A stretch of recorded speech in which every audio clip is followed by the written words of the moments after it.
So today I tried to donate blood in Mexico. I have a friend of a friend who needs blood, and I'll talk a little bit about how the blood donation process works, and I'll take you through as far as I got before I got rejected. So first, just voluntary blood donation like we have in the United States is not as common here. Usually people donate blood for a specific patient. So essentially, if you need a surgery, you need to provide the blood too. So you ask all your friends and family to come and donate blood.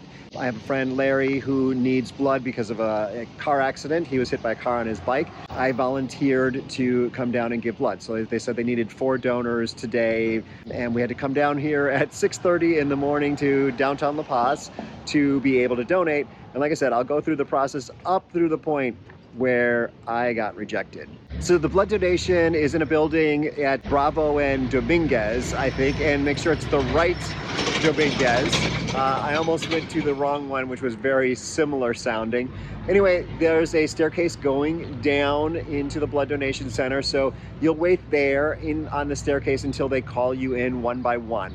At that time, they will kind of ask you who you're donating to and give you a number, and then you'll sit in the waiting room.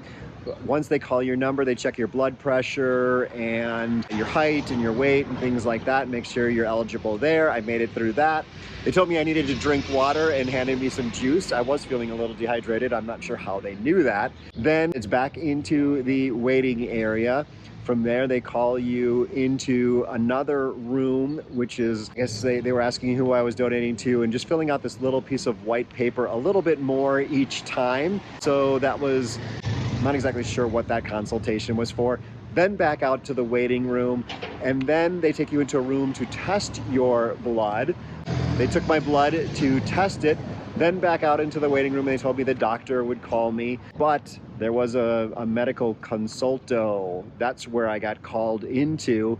And that was the point at which the woman, handed me this piece of paper with this highlighted line on top saying that essentially my white blood cell count is 0.03 too low. So it is almost at the border of okay to donate blood. She said it's within the healthy range. However, in order to donate blood, it has to be a little bit higher than just the healthy range. She said I could come back in a month. Of course, my friend Larry won't need blood in a month. At least we hope not. So while I was in that waiting room, a number of people left before giving blood. So they are more serious here, I've heard, than in the United States in terms of how strict they are with different standards. And I have been told that about 50% of people don't make it through the screening process for one reason or another. So when they say they need 4 units of blood, they actually need enough people to donate 8. So because I was not accepted today, they will need to have one more person tomorrow, but I guess that's part of the process. There's a list of things that you can and cannot do if you've gotten a tattoo within the last year, things like that. Number of medicines that you can't take. You can't drink alcohol for about 48 hours. You have to be fasting for at least 4 hours and have gotten at least 6 hours of sleep. So there's a long list of requirements to be able to give blood. And I'm assuming the process goes pretty smoothly once you get into the donation center. She had decided which arm was going to be the test arm and which arm was going to be the donation arm. And most people here are super sweet, but they do not speak English. So it would have been a little bit of a challenge to be able to answer all the questions if I didn't have that basic understanding of Spanish, like, am I married? How old am I? Things like that. It could be a little bit tricky if you don't have any Spanish language skill. If you're asked to give blood for someone, definitely give it a try. Just know that the process is a little long.